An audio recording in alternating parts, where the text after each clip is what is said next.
ஜோசியம்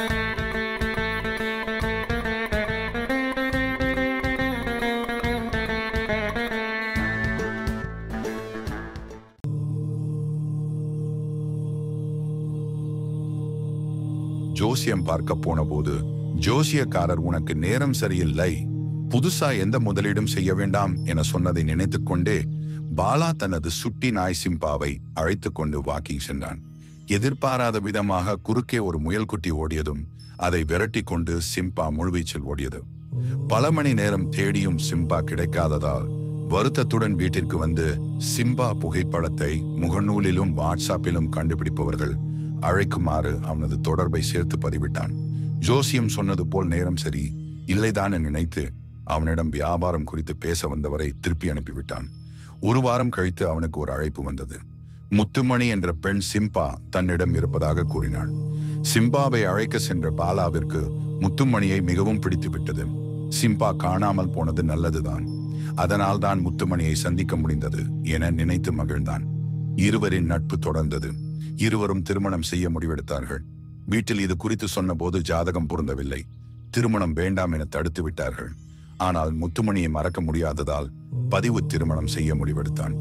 திருமண நாளன்று மாலை வாங்க கடைக்கு சென்ற போது ஹெல்மெட் திருடு போயிருந்தது.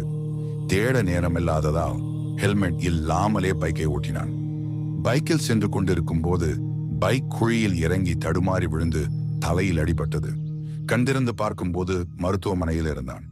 ஜோசியர் சொன்னது போல் ஜாதகம் சேராததால் தான் இப்படி நடந்துவிட்டது என நினைத்து திருமண முடிவு எடுத்திருக்க கூடாது என நினைத்தான். ஸ்கேன் செய்து பார்த்த மருத்துவர், உன் தலையில் கட்டியிருக்கிறது. சாதாரணமாக இது போன்ற கட்டிகள் ஆரம்ப கட்டத்தில் தெரியாது, அது வளர்ந்த பின் தான் தெரியும். முற்றி போய் சிகிச்சை பலனளிக்காமல் இறந்து போவார்கள். நல்லவேளை இந்த விபத்து உனக்கு நன்மையை செய்து இருக்கிறது என்றார். தனது முட்டாள்தனத்தை நினைத்து வருந்தினான் பாலா. சிறிது நாட்களில் அறுவை சிகிச்சை செய்யப்பட்டு கட்டி நீக்கப்பட்டது. முத்துமணியை திருமணம் செய்து கொண்டான்.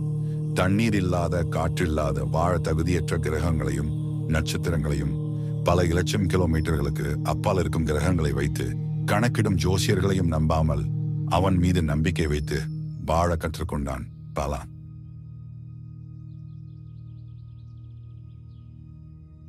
அனைவருக்கும் வணக்கம். இன்றைய சிறுகதை. ஒரு செல்வந்தர் இருந்தார். ஒரு நாள் அவர் தன் தோட்டத்தில் விளைந்த வாழை குலை ஒன்றை பணியாளரிடம் கொடுத்து கோவிலில் கொடுக்கச் சொன்னார். அவனும் பழங்களை கோவிலில் கொடுத்தான். அன்று இரவு செல்வந்தர் ஒரு கனவு கண்டார்.